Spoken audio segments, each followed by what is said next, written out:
Ravi de vous retrouver pour le journal de l'après-midi sur Tweet TV. Le nouveau bureau du Conseil économique et social est installé. Bonaventure Ouedraogo et les 90 conseillers s'engagent à assurer leurs fonctions avec loyauté et dévouement. La cérémonie d'installation a été présidée hier dans la matinée par le chef de l'État, Roch-Marc Christian Kaboré. Célébration de la journée du travailleur africain, une journée commémorée hier à Ouagadougou par l'armée, une journée faite d'hommage aux soldats voltaïques pour les combats menés pour la libération du pays. Au cours de cette journée, les anciens combattants ont apporté leur soutien financier aux forces de défense et de sécurité engagées au front contre le terrorisme. Au Mali, un forum régional sur l'espace en ligne, la paix et les conflits au Sahel a mobilisé des acteurs des médias en ligne de plusieurs pays. Objectif, trouver une alternative pour assainir la communication sur les réseaux sociaux. À l'issue de la rencontre, les participants ont soumis des recommandations aux autorités compétentes. Bonjour à toutes et à tous, bienvenue à votre 13h.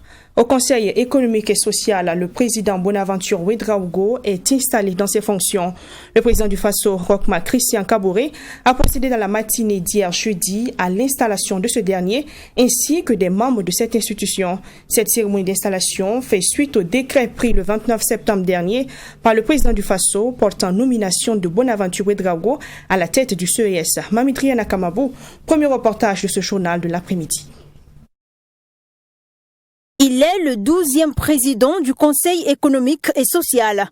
Le nouveau président du CES, Bonaventure Ouedraogo, a été installé dans ses fonctions par le président du Faso, Roch-Marc Christian Kaboré. Cette cérémonie d'installation fait suite au décret pris le 29 septembre dernier par le président du Faso portant nomination de Bonaventure Ouedraogo à la tête de cette institution. Le président du CES et les 90 membres que compose cette institution sont chargés de donner leur avis sur les questions à caractère économique, social et culturel. En cette cérémonie solennelle, marquant votre installation en qualité de président du CES, je vous exhorte à vous engager pleinement et à ne ménager aucun effort dans l'exercice de vos fonctions et pour l'atteinte des objectifs dévolus à l'institution dont vous avez en premier la charge. Il vous faut œuvrer sans relâche pour l'accomplissement des missions qui vous sont dévolues, afin qu'ensemble nous bâtissions à l'unisson une nation solidaire, forte et prospère. Au demeurant, le Conseil économique et social devra davantage imposer sa marque au paysage institutionnel du Burkina Faso par la pertinence de ses avis et recommandations bâtis sur l'expérience, la science, la sagesse et la diversité de sa composition. Le président du CES et l'ensemble des 90 conseillers entendent prendre individuellement et collectivement leurs responsabilités. Ils comptent orienter leurs actions à travers 6 axes. Il s'agit entre autres de réviser le cadre juridique de l'institution afin de le rendre plus efficace et de renforcer l'action du CES au niveau international. Nous prenons solennellement l'engagement de faire de notre institution un cadre propice de concertation permanente, d'échanges avertis et féconds, et de marquer notre mandat du sceau de la créativité et de l'innovation. À l'endroit des conseillers entrants et en ce début de mandat, je me fais le devoir de nous engager tous à consacrer sans réserve notre temps, notre intelligence et notre savoir-faire pour mener à bien la mission que la nation entière nous assigne. Au cours de cette cérémonie d'installation qui marque également l'ouverture de la 2e session extraordinaire du CES, le nouveau président a salué le travail abattu par le président sortant, Moïse Napon, et ses collaborateurs. Journée du tirailleur africain, une journée qui a été célébrée le 21 octobre par les forces armées nationales burkinabè et l'association unique des anciens combattants, anciens militaires, veuves et orphelins de guerre. Le cérémonial a été marqué par un dépôt de gerbes de fleurs à la place de la Nation. À l'occasion, les anciens combattants ont apporté leur soutien moral et financier aux forces de défense et de sécurité au front de la lutte contre le terrorisme. Retour sur cette célébration avec Fatima Tanikima. Forces armées nationales, autorités, anciens combattants, veuves et orphelins ont commémoré ce jour 21 octobre 2021 à Ouagadougou, la journée du tirailleur africain. Et c'est la place de la Nation de la ville de Ouagadougou qui a accueilli ce cérémonial-là, qui rend hommage aux soldats qui se sont sacrifiés pour la liberté. Occasion pour le président de l'Association unique des anciens combattants, anciens militaires, veuves, orphelins de guerre, de rendre hommage aux soldats qui sont actuellement sur le champ de bataille pour bouter le terrorisme hors du Burkina Faso. La loi de la guerre est foulée aux pieds. C'est pourquoi nous voulons saluer et rendre un hommage appuyé à nos forces de défense et de sécurité et à nos volontaires de défense pour la patrie et les encourager dans leur combat qu'ils mènent au quotidien sur des terrains parfois difficiles. Les nombreux sacrifices qu'ils encourent permettent à d'autres pays de rester résistants et résilients vis-à-vis de la situation d'insécurité que nous connaissons. Le ministre en charge de la Défense nationale, présent à cette cérémonie, a salué les efforts consentis par les anciens sur le terrain pour soutenir les forces de défense et de sécurité et les volontaires pour la défense de la patrie VDP. Selon lui, ces dévanciers sont source d'inspiration. Ce sacrifice que nous lèguent nos anciens est une source d'inspiration. Comme l'a si bien dit le délégué, le président qui m'a précédé, c'est une source d'inspiration. Et nous voudrons donc nous engager sur ce chemin donc de l'honneur pour continuer le combat pour la liberté de notre nation. Pour mémoire, cette cérémonie en l'honneur du tirailleur africain a été marquée par des dépôts de gerbes des forces armées nationales burkinabè et de l'ambassade de la République française. Occasion également pour l'Association unique des anciens combattants, anciens militaires, veuves et orphelins de guerre de soutenir les VDP avec une enveloppe financière d'1 million de francs CFA. Visite hier du contrôleur général de l'État Luc Marius Ibriga au ministère de la fonction publique, du travail et de la protection sociale. Accompagné d'une délégation, cette visite de Luc Marius Ibriga s'inscrit dans le cadre du devoir de redevabilité qui oblige les administrations publiques à rendre compte de leurs actions à l'autorité supérieure du contrôle de l'État et de la lutte contre la corruption ASELC. Serge Kabouré. L'espace d'implémentation des innovations du ministère de la fonction publique, du travail et de la protection sociale a reçu ce 21 octobre la visite du contrôleur général de l'État, Luc Marius Ibriga. Au cours de cette visite, le premier responsable de l'autorité supérieure du contrôle d'État et de la lutte contre la corruption ASELC a pu toucher du doigt les réalités du ministère à travers une visite des lieux. Du guichet unique de traitement des actes de carrière, en passant par le secrétariat permanent de la modernisation de l'administration et de la bonne gouvernance jusqu'au cabinet et même au bureau du ministre. Bref, le contrôleur général a suivi le traitement des dossiers et les procédures de travail des agents. Également en marge de cette visite, Luc Marius Ibriga a eu droit à plusieurs communications avec l'équipe technique à travers une séance de travail. Là également, des grandes lignes des politiques et stratégies du ministère, en passant par le renforcement des capacités institutionnelles et organisationnelles, ainsi que la présentation sur les innovations majeures des statuts particuliers de métier, la visite a été riche en enseignements selon les propos du contrôleur général qui s'est engagé à accompagner le ministère dans son élan. L'ASE ne peut que appuyer cette démarche qui introduit non seulement de la transparence, mais qui est un mécanisme de prévention de la corruption. Donc, nous sommes venus encourager Monsieur le ministre et ses collègues pour qu'ils continuent dans le chemin qu'ils ont opté, le chemin du changement, le chemin de la prospective qui doit nous permettre d'anticiper les problèmes et de pouvoir construire une administration efficace pour un État efficace. Tout en saluant la visite du contrôleur général de l'État, l'hôte du jour, le professeur Seni Ouedraogo, s'est réjoui des observations et recommandations de la SCE-LC. Moi, je suis heureux. Tout ici n'est pas parfait, c'est loin d'être parfait. Mais l'idée, c'est de présenter, de faire des temps d'arrêt, de faire des présentations.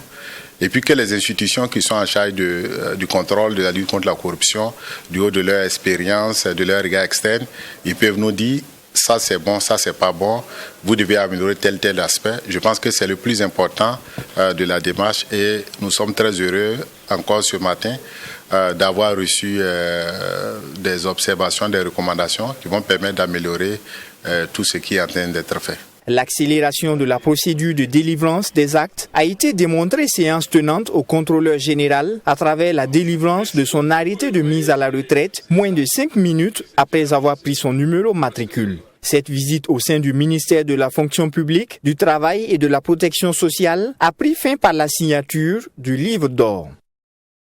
Éducation, journée de concertation MENA-PLN commune, édition 2021, dans la région des Hauts-Bassins. Une rencontre présidée par le ministre Stanislas Ouaro ce 21 octobre.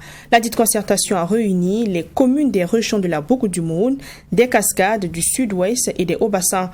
L'objectif de cette rencontre est d'amener toutes les communes à renforcer la participation communautaire à la gestion des transferts en éducation à travers la mise à disposition d'informations fiables sur l'exécution et le suivi des compétences et des ressources transférées. Joseph Koutko. Ils sont réunis pour 48 heures de concertation entre collectivités territoriales et le ministère de l'Éducation nationale et de la promotion des langues nationales. Un rendez-vous du donner et du recevoir qui regroupe les communes des régions de la boucle du Moun, des Cascades, du Sud-Ouest et des Hauts-Bassins. Ces journées placées sous le thème implication et engagement des communautés dans la gestion des compétences transférées, enjeux et perspectives sont une opportunité pour le MENA-PLN de renouveler le partenariat avec les communes. Et il vous souviendra que chaque année, il ne se passe pas une année où il y a des conflits donc, entre les populations et donc, les collectivités en lien avec donc, le service de la cantine scolaire aux établissements. À côté de cela aussi, vous avez assisté avec nous donc à l'effondrement donc, de l'école B de Dandé, donc, qui avait été construite par la commune sur fonds transférés par l'État en 2013. Et donc tout ceci nous interpelle sur la nécessité d'impliquer davantage les communautés au suivi citoyen, donc de la gestion de ces ressources transférées, mais aussi au suivi citoyen de la réalisation des infrastructures dans le cadre de ces ressources transférées. Plusieurs thématiques en lien avec les situations d'urgence dans un contexte d'insécurité seront abordées lors de ces journées. Vous savez que donc, actuellement, nous faisons face donc, à l'île terroriste donc, qui perturbe donc, le développement du système éducatif dans certaines localités et qui crée la psychose ça et là. Donc, nous avons une stratégie d'éducation en situation d'urgence qui nous permet donc, justement de récupérer les élèves donc, déplacés internes. Mais là encore, malheureusement, donc, les terroristes menacent les populations de ramener leurs enfants. Donc, chaque fois que nous déployons des stratégies, ils essaient de venir. Et donc, cette rencontre aussi va nous permettre justement d'aborder ces questions. Aussi, le point de la réalisation des infrastructures éducatives sera à l'ordre du jour de cette rencontre. Nous avons conduit une phase pilote avec l'accompagnement de la France à travers l'Agence française de développement. Donc, le PFACER nous a mis à disposition 2,1 milliards environ pour nous permettre de réaliser des infrastructures éducatives. Nous avons construit 141 salles de classe, des bureaux et que nous avons équipés pour compléter des écoles incomplètes, pour compléter des collèges incomplets, etc. dans 3 régions. L'avantage de ce projet, c'est que nous avons impliqué les communautés à la base. 5e du genre, cette édition des journées de concertation permettront de renforcer la collaboration entre le MENA-PLN et les communes et d'améliorer la gestion des compétences transférées. À la suite de cette édition, la République populaire de Chine, une fois de plus solidaire au Burkina Faso. À travers son ambassade au Burkina Faso, elle fait don de 100 tablettes au centre hospitalier universitaire de Tengango. Le don a été remis hier jeudi. Ce don est estimé à 10 millions de francs CFA et va permettre de renforcer les capacités opérationnelles de la direction de la prévention par la vaccination au niveau déconcentré. Image avec Yassine Sawatko. La République populaire de Chine vole une fois de plus au secours du pays des hommes intègres. À travers son ambassade au Burkina Faso, 100 tablettes de marque Lenovo ont été remises au centre hospitalier universitaire de Tengango. Ces tablettes, selon l'ambassadeur de la Chine au Burkina Faso, vont renforcer la lutte contre le Covid-19. Alors on a bien étudié la possibilité, c'est pour ça que ça vient. C'est 100 tablettes d'une valeur à peu près de 10 millions de francs CFA. Et puis j'espère que ça va faciliter ou bien ça va soulager les conditions de travail pour les agents de santé, justement donner notre contribution pour l'amélioration de la situation de Covid-19 ici. Et puis j'en profite aussi le moment, justement pour donner un appel encore une fois au public. C'est qu'il y a sûrement une recrudescence au niveau mondial du Covid-19. Il faut toujours alors être encouragé pour recevoir le vaccin. Non seulement protéger vous-même, mais aussi protéger votre membre de famille. Le secrétaire général du ministère de la Santé a salué ce geste de la République populaire de Chine qui vient à point nommé. Je voulais profiter aussi pour saluer encore une fois la coopération et le République populaire de Chine à travers son ambassadeur qui nous appuie encore une fois avec ces tablettes, mais aussi le fait qu'à travers le mécanisme COVAX, le Burkina Faso a bénéficié de vaccins avec l'appui de la Chine, mais aussi à travers la coopération bilatérale. Il y a eu également près de 400 000 doses de vaccins sur les femmes qui ont été données au Burkina Faso.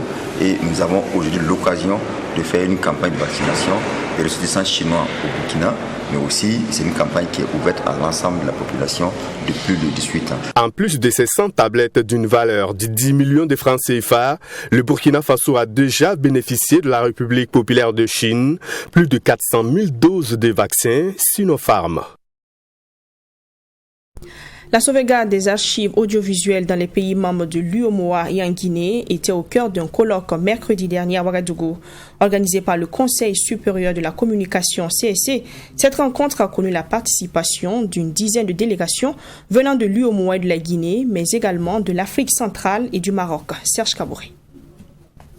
Avec le développement des nouvelles technologies, la multiplication des supports de diffusion et l'accroissement exponentiel de la demande d'images, se pose aujourd'hui avec acuité la question de la sauvegarde et de la valorisation des archives audiovisuelles. Face à ce constat, la plateforme des régulateurs de l'audiovisuel des pays membres de l'Union économique et monétaire ouest-africaine et de la Guinée sont en concertation depuis ce 20 octobre dans la capitale burkinabé. Dans nos pays, malheureusement, nos télévisions nationales font de l'archivage, font de la diffusion, font des programmes, c'est trop.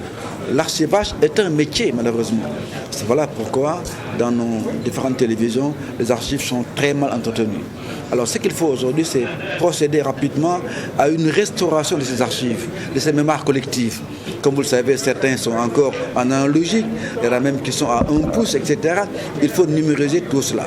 Et ensuite, maintenant, profiter de l'avènement de la TNT pour aller de l'avant. Parce que pour la TNT, tout est numérisé et tout est sur un seul format. Ce qui fait que c'est très facile pour nos pays. Donc je pense qu'il y a un nouveau départ à avoir maintenant avec la TNT, mais il faut d'abord, honnêtement, faire le travail qu'il faut pour restaurer nos mémoires collectives. Et c'est très important.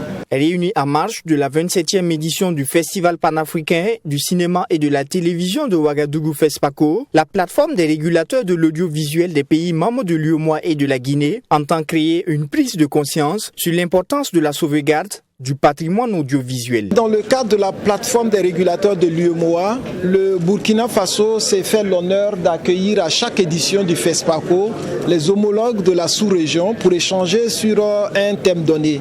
Et cette année, malgré les conditions assez difficiles, les présidents régulateurs nous ont vraiment fait l'honneur d'être présents.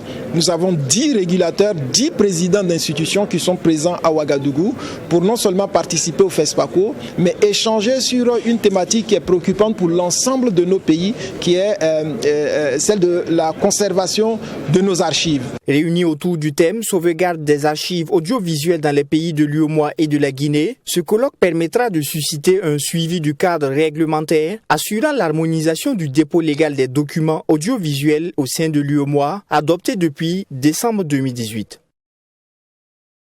FESPACO 2021, le Conseil de l'Entente décerne un prix spécial dénommé Prix Félix Houphouët-Boigny du Conseil de l'Entente. Le prix, qui a sa 4e édition, sera décerné lors de la soirée de remise de prix spéciaux ce 22 octobre 2021. Face à la presse, les membres du jury de ce prix spécial ont présenté le prix en question au public. Abdourahim Yénié pour les détails. Le prix Félix Houphouët-Boigny du Conseil de l'Entente récompense au FESPACO le meilleur film ayant traité la thématique de la démocratie, la paix ou la sécurité. Des valeurs chères à l'ancien président ivoirien dont le prix porte le nom. D'une valeur de 10 millions de francs CFA en plus du trophée, ce prix vise à soutenir les jeunes réalisateurs âgés de 45 ans au plus à prospérer dans le métier du 7e art. Alors, dans l'exercice de notre travail, nous avons présélectionné une vingtaine de films en nous fondant sur des critères thématiques du Conseil de l'Entente tels que la promotion de la démocratie et de l'état de droit, la paix et la justice sociale, la fraternité, l'entente et la solidarité, la promotion des valeurs culturelles africaines. Initié pour les 5 pays du Conseil de l'Entente, à savoir la Côte d'Ivoire, le Bénin, le Togo, le Niger et le Burkina Faso, cette 4e édition a été élargie à d'autres pays. En fait, nous n'avions pas beaucoup de films qui répondaient aux critères du Conseil de l'Entente et aux critères liés à l'âge. La limite normalement pour le Conseil de l'Entente c'est 45 ans. Nous avons tiré à 46 ans pour pouvoir donner une chance par rapport au nombre de films que nous avons reçus. Mais nous étions obligés d'élargir l'espace géographique à l'espace UEMOA. Donc nous avons ajouté le Mali, la Guinée, la Guinée-Bissau et le Sénégal. Voilà, donc c'était vraiment pour pouvoir élargir l'espace et avoir de meilleures chances en fait. Par rapport à la sélection officielle, il n'y avait pas beaucoup de films qui répondaient à nos critères. En plus du FESPACO au Burkina Faso, le prix Félix Houphouët-Boigny est décerné au Festival national des arts et de la culture en Côte d'Ivoire, le Festival national de danse traditionnelle au Togo, le Championnat national de lutte au Niger et au Festival international du vaudou au Bénin. Mali, forum consultatif régional sur l'espace en ligne, la paix et les conflits au Sahel. Initié par l'ONG Search for Common Ground, ce forum, qui a pour thème les défis et opportunités pour la prochaine décennie, regroupe des chercheurs et acteurs des médias en ligne venus du Mali, de la Côte d'Ivoire, du Burkina Faso, du Niger et du Sénégal. Les participants ont formulé des recommandations pour l'amélioration de la communication sur les réseaux sociaux. Brema Solo. Les réseaux sociaux sont des canaux d'information, mais des canaux conflictuels, avec la diffusion de fausses informations. Situation à laquelle veut remédier l'ONG Search for Common Ground, qui organise ces forums régionaux sur l'espace en ligne, la paix et les conflits au Sahel. Pour ces chercheurs, les solutions des conflits se trouvent sur le terrain. On ne peut pas sortir d'une situation sans comprendre. Et la meilleure manière de comprendre les conflits ou ces crises que nous avons, c'est de les questionner. C'est d'aller dans les racines, dans les profondeurs de ces crises, remuer en fait ce qui paraît caché, ressortir des choses du ventre de ces crises-là et à partir de là, dégager des pistes de solutions. Et en ce moment, le chercheur a toute sa place, parce que c'est le chercheur qui va sur le terrain, c'est le chercheur qui mobilise les concepts, les théories, pour comprendre ce que les autres ne comprennent pas. Les États du Sahel doivent prendre leurs responsabilités dans la préservation de l'espace sahélien, estime Maître Ali Traoré. Il est de la responsabilité de nos États de participer non seulement à la sensibilisation pour l'utilisation responsable de ces médias, de ces canaux, aussi travailler à assainir. Assainir, c'est prendre des lois, c'est protéger, c'est sanctionner. Et c'est d'ailleurs l'objectif du forum sous-régional, qui est de contribuer à promouvoir un espace en ligne sain. Pour les organisateurs, l'espace en ligne est incontournable dans l'écosystème médiatique. C'est pourquoi le directeur pays de l'ONG donne les 3 principaux objectifs de ce forum. Identifier les défis communs liés au rôle des réseaux sociaux, du numérique et des espaces en ligne de façon générale dans les dynamiques conflictuelles et la cohésion sociale au Sahel et en Afrique de l'Ouest.